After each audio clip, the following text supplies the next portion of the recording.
Hello friends, welcome to video 33 of Journaling Together.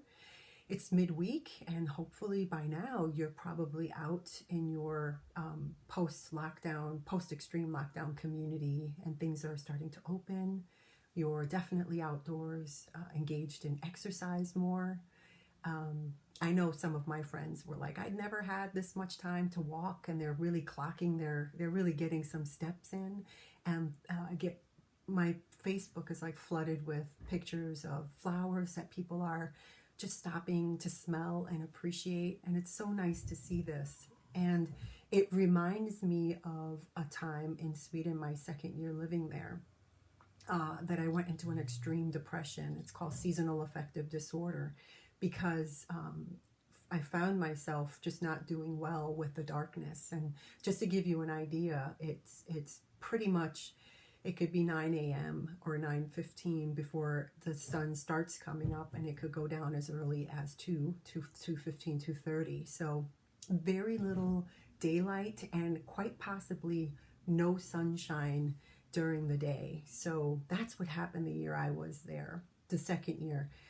There was like this black cloud over Stockholm, and the sun didn't shine actually for 7 weeks. Imagine that. Oh, that was tough. I'm Puerto Rican, so that was like, okay. And the doctor told me to go out and appreciate nature, that's an antidepressant in a way. And I did, and I noticed that a lot of Swedes do that. And I appreciated it so much that it is probably the most important part of my wholeness and wellness routine.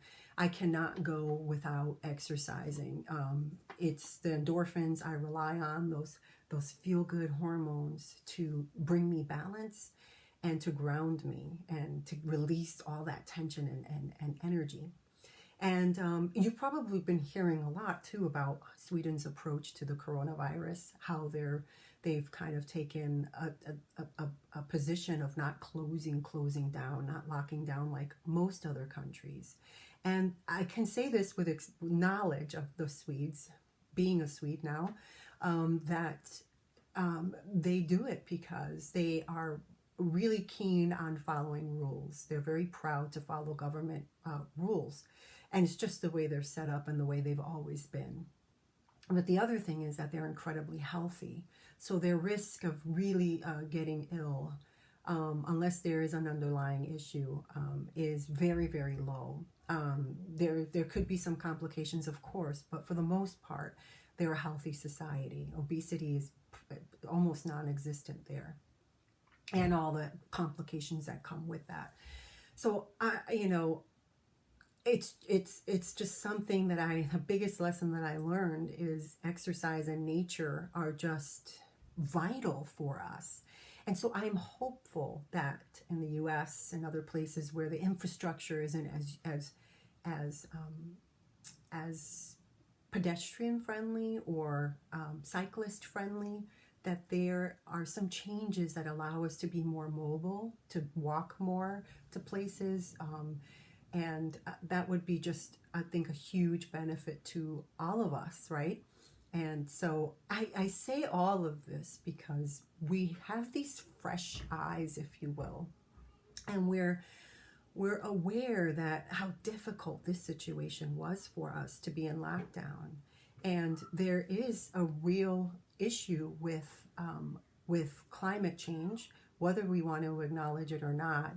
Science backs it. And it's something that we need to pay attention to. And one of the things that I understand well is that agriculture has a lot to do with the impact to the environment, as far as the pollutants that come from producing cows or meat and those kinds of things. So what it does to the environment and what it does to our health. But without getting too in there, we do have a moment right now, a huge one, to advocate for more user-friendly infrastructure and for better practices that don't harm our environment as far as food production. And by not doing anything, we're also doing something, right? I mean, it's important to acknowledge that.